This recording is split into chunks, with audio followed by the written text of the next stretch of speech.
la une du jour tey dañ ci ànd ak journal Libération moom nag mu ngi xëy di wax ci benn dossier soupçon de blanchiment de capitaux via un conflit d'intérêt ci loolu la ñu doon lëñbët ñu jàpp ni aussi dafa am ay abus de biens sociaux waa CENTIF cellule nationale de traitement des informations financières ñoom ñoo accablé genn kër goo xam te ñu ngi koy woowee Première Bet benn kër la buy liggéey ci paris sportif yi paris en ligne ni ki démb bi nga xam te ni waa CENTIF publié nañ seen rapport 2024 fàttaliku ngeen ni ñu ngi doon wax ni dañu wax ni li ñu accablé ci biir dossier boobu noonu ñu ci bëree bëri dañu bokk ci kër yi nga xam te dañuy def ay paris sportif wala ay paris en ligne ñu jàpp ni ñoom kon lu ci bëri dañuy def blanchiment d'argent wala dañuy def fraude fiscale donc bokk na ci dossier yi nga xam te ni moom moo gënoon a tàng ci rapport CENTIF 2024 bi dossier bu tey bi nag dafa mel ni dafay dëggal loolu parce que CENTIF nee na dafa am xaalis boo xam te ni toll na ci 1,946 millions 1,946 millions yoo xam te ne ni dañu ko jël transféré ko ci ay compte bancaire yoo xam te ni dañ ko loger en Europe ñu ne nag loolu nga xam te ni kon bu ñu ko méngalee ak li ñu waxoon ci biir rapportu CENTIF 2024 dafay xaw a tey xel lool donc mu am benn information judiciaire boo xam te ne nii waa parquet financier ñoom ñoo ko demandé woon ginnaaw ba nga xam te am na benn enquête bu doon wax ci lu jëm ci wàllum blanchiment d'argent nga xam te dañu ko confié woon waa division des investigations criminelles waa troisième cabinet financier ñoom ñoo la ñu joxoon boobu lépp dossier pour ñu def càmbar gi xool xaalis bi nga xam te ni kon jàpp nañ ne toll na ci 1,946 millions plutôt 1,946 millions fan la ko kër gi nga xam te moom moo di Première Bet dugal ak ci yan anam la ñu jëlee xaalis boobu noonu génne ko Sénégal yóbbu ko ci ay compte bancaire yoo xam te ni dañ ko loger en Europe ñu ne ki nga xam te ni moo di Joris Dutel moo nekk gérant bu Première Bet Sénégal ak société Editech ak ki nga xam te moom moo koy gérer ak ku ñuy woowee Franck Attal nekk actionnaire bu Première Bet Sénégal ñoom ñooy ñi nga xam te ni kon CENTIF dafa tudd seen tur ci dossier bi jàpp ni ñoom am na lu ñu ci laalee ñu ne CENTIF dafa remarqué woon que ni transfert de fonds yooyu noonu am na ci ñaari pàcc benn bi mu ngi tolloon ci 1,170,725,577 francs CFA akaat beneen transfert d'argent boo xam te ni toll na ci 776,189,893 francs CFA ñu ne loolu yépp kër gi nga xam te moom moo di Première Bet ci ay comptam lañ ko jëlee fii ci Ndakaaru jaarale ko ci genn kër goo xam te mu ngi tudd Editech compte bi ñu ngi ko loger en Europe donc waa CENTIF ne loolu tey na xel ci yenn anam lañ ko defee ndax jaar na yoon ou pas faut que ñu ubbi ci ab enquête ngir indi ci ay leeral di fàttali ñi tamit avant ñaari transfert yi ma leen wax léegi am na beneen transfert boo xam te ne nii octobre 2023 la ko LONASE defoon jagleel ko kër gi nga xam te moom moo nekk Première Bet transfert boobu mu ngi tolloon ci 1,458,597,675 francs CFA ñu ngi ne woon paiement de prestation la loolu mooy li nga xam te moom la ñu layele woon boobule virement enquête kat yi continuer aussi di analyser li nga xam te moo nekk relevé bancaire yi nga xam te ñoom ñoo impliqué sociétés yi ñu tudd yëpp lu ci demee ni Première Bet Editech wala LONASE bi nga xam te ni seen partenaire la woon virement yi ñu séq ñu analyser ko xool ci yan anam la amee ak lan lañ ko layele maanaam lan moo nekk justification yi ba virement yooyu lay am nee nañ bi ñu ko xoolee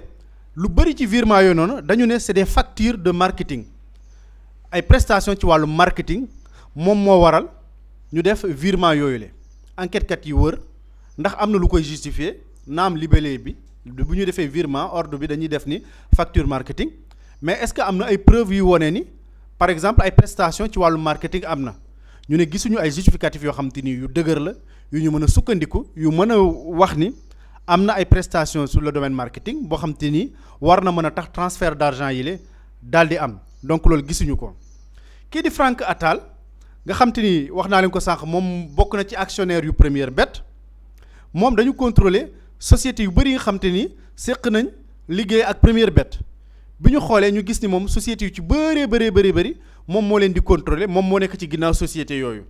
donc waa CENTIF ne kon peut-être conflit d'intérêt am na ci mbir yooyu le parce que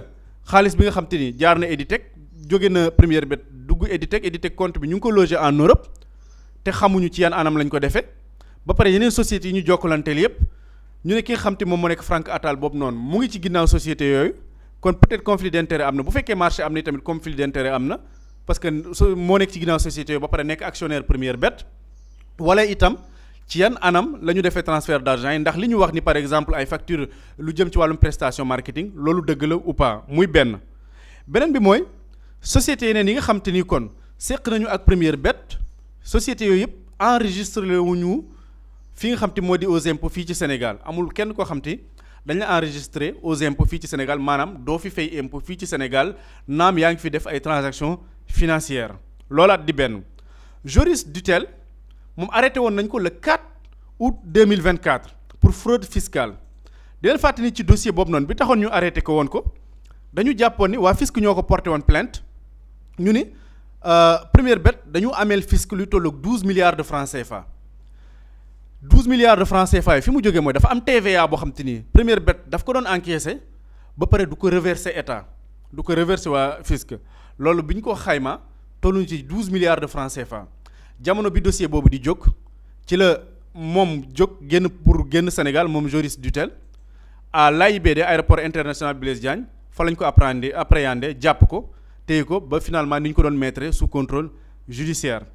moom li nga xam te layoon na ko jamono joojule reconnaître woon na fay que ni ameel na fisc bu Sénégal 12 milliards de francs CFA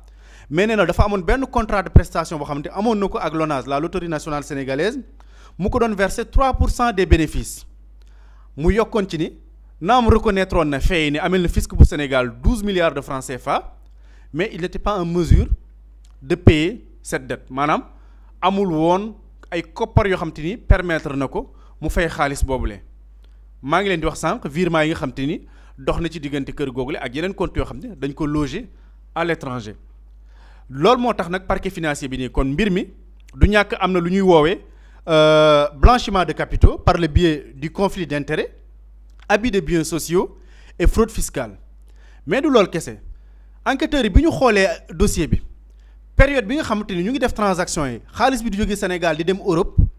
période boobu noonu société bi nga xamante moom moo di Première Bet nee na mu ngi en faillite amatul xaalis dañu nekk ci ay problème ay jafe-jafe ci wàllum koppar ci période boobu noonu la société bi di Première Bet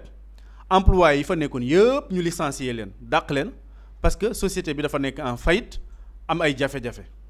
te moo ne day enquêteurs yi ne ci même période boobu noonu kon ci la ñuy jël xaalis bi di ko jëlee Dakar fii di ko yóbbu Europe loolu nag moo nekk dossier bi nga xam te ni moo ñëwaat ci société bi di Première Bet donc wuute ak dossier bu njëkk bi nga xam te ni dañ leen doon topp fraude fiscale pour 12 milliards de francs CFA bii nii ay transactions financières la yoo xam te ni kon waa cellule nationale de traitement des informations financières di CENTIF jàpp nañ ni transfert d'argent yi nga xam te bàyyi ko na Première Bet dem Europe tey na xel boo moytul am na lii di blanchiment d'argent te koppar googu noonu mën nañ ko xayma ci 1 milliard 946 millions de francs CFA donc loolu mooy li nga xam te kon tey indi woon nañ ko ci dossier Première Bet avec Libération yéenekaay mu nekkoon la une du jour. am na solo Ismaïla Seck Boury Diakhaté ban jàngat ngay def par rapport ak koppar yu takku yi nga xamante ni CENTIF daal dinay teg ay gët lii di Première Bet. waaw dafay dëggal li rapport yi waxoon rek par rapport ak parce que rapport yi boo ko xoolee yu ci bari surtout concernant certaines entreprises dafay confirmer que Sénégal comme j'avais l'habitude de le dire paradis la woon c'est un paradis fiscal xam nga boo waxee paradis fiscal lañ lay wax ay yeneen dëkk mais Sénégal paradis fiscal la woon benn terre bénie la woon boo xamante ni nii surtout pour des affairistes ou bien même des dealers yi nga xam ne ci li ñuy dugg dara jubul bu ñu bëggee def seen i ndëngte fii Sénégal la ñuy ñëw parce que environnement bi favorable na leen côté administration yaa vraiment da leen offriroon des privilèges yoo xamante ni nii le Sénégalais bi nekk ci dëkk bi amu ko. Sur le plan fiscal on parle d'une entreprise boo xam ne daawul fay impôt TVA naka noonu donc dafa nekkoon Sénégal benn terre bénie boo xam ne pour des affairistes des lobbyistes mais aussi des personnes yoo xamante nii ci ay mbir yoo xam ne dara leerul la ñu nekkoon. Maintenant il va falloir situer les responsabilités période boobu kan moo nekkoon directeur u LONASE surtout parce que LONASE est cité je pense que c'était Lat Diop. Tey dossier am war nañ ko situer par rapport son degré de responsabilité sur ça. Négligence yi am ci dossier bi nga xamante ni nii ñeel na Première Bet loolu première jàngal la par rapport ak négligence bi amul Sénégal surtout ci yenn services yi ak Sénégal ni ñu yombalee ñenn ñi des avantages suñu dëkk bi amuñu ko tey on te parle des entreprises sénégalaises je parle pas de grandes entreprises des petites et moyennes entreprises yoo xam ne chaque année dañuy jutu di dee seen durée de vie maximale 2 ans la ñiy créer entreprise fii Sénégal alors que depuis plusieurs années on nous incitait à créer des entreprises, on nous incitait à être formel pour que état reconnaître la, on nous incite à dem di fay ay impôts yooyu noonu ñu koy teg ay entreprises je parle de ces dernières années ba entreprises yi dem formaliser seeni activité di fay ay impôts boo fayul ñu teg la ay daan. am na ci ñoo xam seen entreprise tëj na parce que li leen di teg dafa métti tey on parle jéem a alléger li nga xam ne mooy li ñuy teg këru entreprise avec le nouveau régime ñu ngi projeté wu vers ça. Pourquoi cette politique? Parce que ils se sont rendu compte que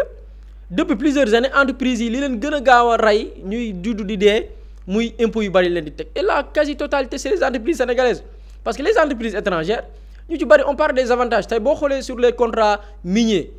pétroliers et tout. C'est des multinationales là, je vous parle des multinationales qui gagnent des milliards de francs CFA boo ko convertir sur suñu monnaie locale yi mais ces entreprises là bu ñu ñëwee da leen di defal des avantages fiscaux da leen di alléger lu ci bari ci wàllu payoor yu ñu warloo état bu Sénégal te c'est des multinationales qui gagnent plusieurs milliards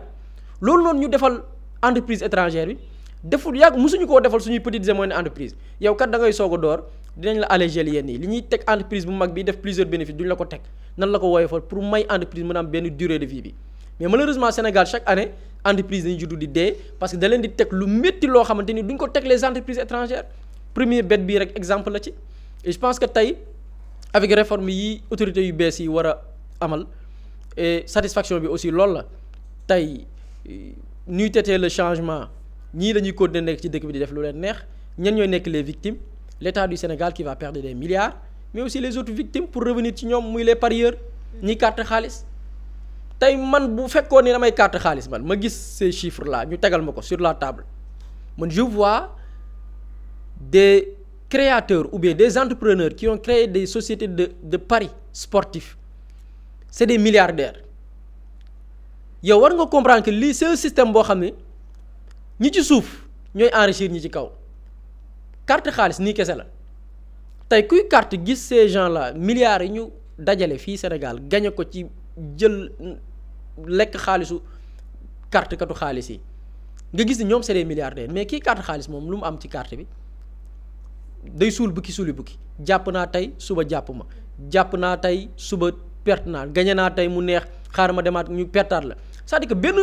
yow suul bukki suuli bukki ngay def te du la tedduloo kan mooy tedd ki nga xam ne nag mooy le boss ki nekk ci kaw nekk tête de file bi gérer l'entreprise contrôler ko kooku mooy le plus grand gagnant carte xaalis kenn kese moo ci gagné mooy ki créer entreprise bi et tey lii preuve la ci ne ñiy carte ils ne font que enrichir ay nit parce que kooku damay gagné milliard benn 100 millions laa jël séddale ko quelques milliers de personnes et puis ça va nii lay fonctionner je pense que même pour les parieurs là war nañ xam ñu ñoom defuñu lu dul di enrichir ay nit sa 1000 francs yi ngay miser wala sa 5000 ñenn ñi sax la ñuy miser ay millions de ay 100000 ñu xam ne loolu lépp pour enrichir ay nit la tey naa fexe ba mettre nañ en place un système boo xam ni 10 personnes dinañ ñàkk mais 2 dinañ gagner 10 personnes bu ñàkkee 2 gagner man perte ma toute façon man maay gagner donc lii mooy le système du pari et je pense que les parieurs ñoom dinañ ci rendre compte que ni li ñuy def lépp seen activité yi ñuy miser yëpp pour enrichir ay nit la.